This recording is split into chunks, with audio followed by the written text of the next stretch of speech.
many people dream big dreams, but they never take any action.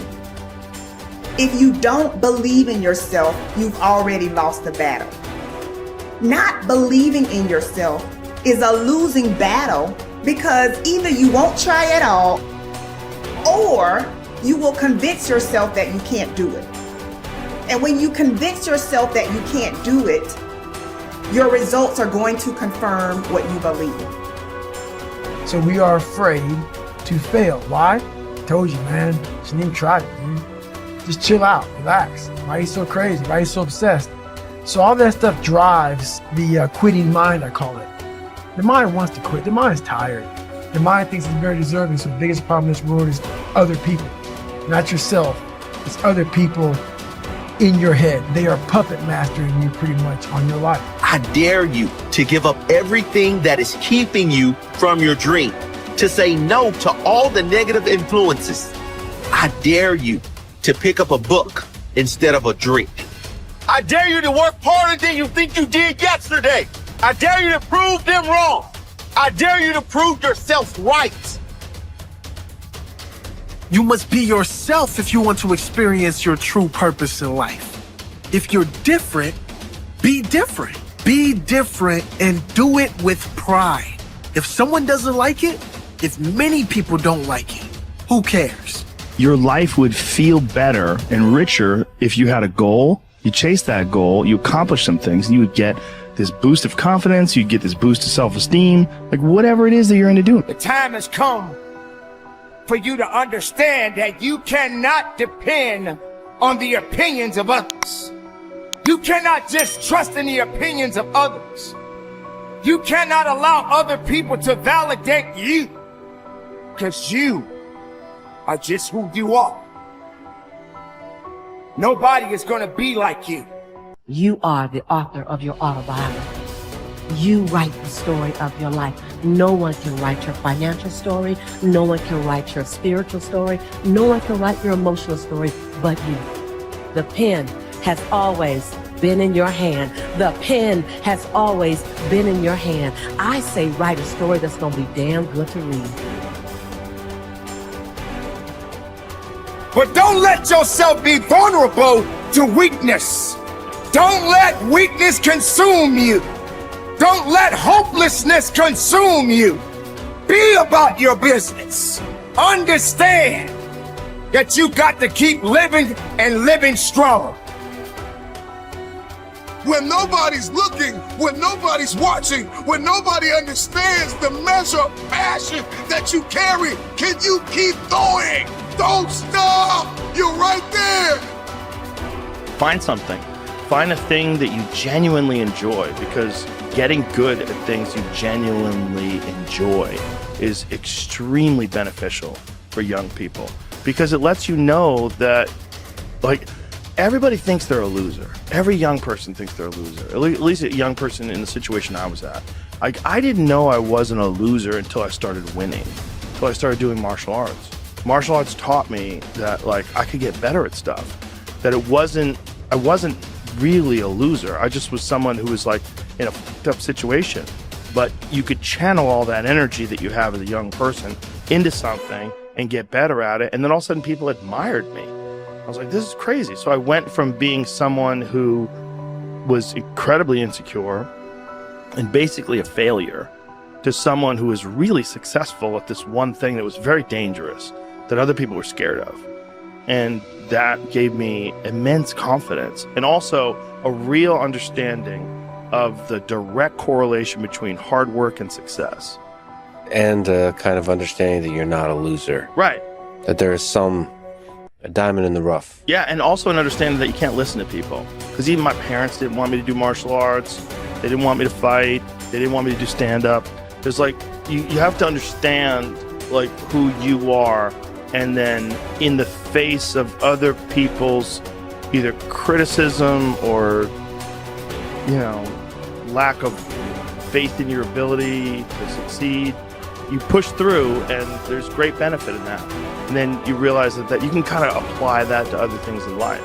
You can apply that to critics, you can apply that to social media commentators, you can apply that to a lot of things. I don't think people are happy if they don't have puzzles and complex tasks and things that are interesting to them, whether it's an art project or whether it's learning something completely new like stand-up comedy. Like, doing things that are difficult is it's as much of a nourishment of the mind as food is a nourishment of the body. I think you need things that are puzzling to you, where you have to find your own human potential in the difficulty of the task and work your way through things. At least for me. For me, I mean, I can only speak for me because I'm the only life that I've ever lived that I'm aware of. And in my life, that has been 100% constant. I am a very happy person, and I have never had a moment where I'm not doing difficult. Yeah, ever. What I realized is, for me to become the man I wanted to become, I saw myself as the weakest person God ever created. But I never blamed God for anything he did to me. So I wanted to change that to be the hardest man ever created. Am I that? I don't know, but you had to have a goal. And my goal, when I was sitting there, not going to school, being bullied, having no self-esteem, my goal was, the only person that's gonna turn this person around is me. The only way I can turn it around is put myself through the worst things possible a human being could ever endure. And that'd be the only way that I can build this brain to handle anything that comes in front of it, callousing my mind through pain and suffering. So we read a bunch of books nowadays. As humans, we want to find out how to be someone else. What we don't do is we don't go inside. So literally turn yourself inside out. Read the book that's like we're writing a book every day for life, but we never read that book. So what I would challenge this young man or young woman to do is you have to look inside of yourself and see what you really want. What are you passionate about? We use these words and these little phrases of only the strong survive and all this other crap. They're all words. I get so tired of hearing people just talking. Like right now, someone may think God is just talking. You don't know me. So when I speak from passion. I speak from experience. I speak from suffering. I have to tell this young man or woman that the only way I believe, this is my experience in life, the only way you're ever going to get to the other side of this journey is you have got to suffer to grow. To grow, you must suffer. And some people will get it, some people won't. But they have to see what their journey is to start their journey. Several people live to be 100 years old. And they have great lives, and they have great kids. Their kids go to college and all sorts of stuff. But somewhere in their life, there was a point where they had a decision to make. They can go left or right on this path. Left was the easy route. Right was the hard route. A lot of people take the easy route. And they had a good life that way, but the better life was going to the right side. And you may have 20 years of pain and suffering to get past it, but a lot of us die never truly starting our journey. And I would tell this young person, you gotta start your journey. It may suck, but it will come out the other side where you're coasting. Study the values you admire. You learn values by studying them closely. The law of concentration says that whatever you dwell upon grows and increases in your life.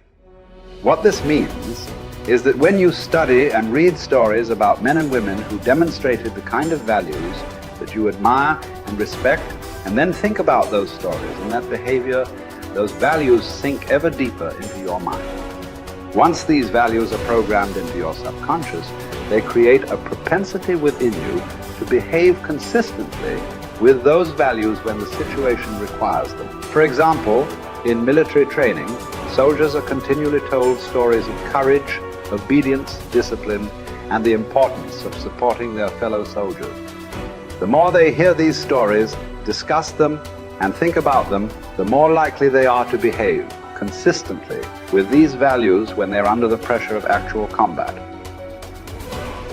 The core virtue of character is truth. Whenever you tell the truth, however inconvenient it may be at the time, you feel better about yourself and you earn the respect of the people around you. One of the highest accolades you can pay another person is to say that he or she always tells the truth. Emulate the people you most admire. Much of your character is determined by the people you most admire. both living and dead. Who are they? Looking over your life and history, make a list of the people whom you most admire, and next to their names, write out the virtues or values that they most represent to you. If you could spend an afternoon with anyone, living or dead, what one person would you choose? Why would you choose that person? What would you talk about during your afternoon together? What questions would you ask, or what would you want to learn? Consider this as well. Why would that person want to spend an afternoon with you? What are the virtues and values that you have developed that make you a valuable and interesting person? What makes you special? Practice the values you respect. You develop values by practicing them whenever they are called for. As the Roman Stoic philosopher Epictetus said, circumstances do not make the man. They merely reveal him to himself. When a problem occurs, people tend to react automatically based on the highest values that they have developed up to that moment. We develop values by repetition, by behaving consistently with a particular value over and over again until it becomes a habit and locks in so that we come to practice it automatically. Men and women with highly developed characters behave in a manner consistent with their highest values, and they do so without thought or hesitation. There is no question in their minds about whether or not they are doing the right thing.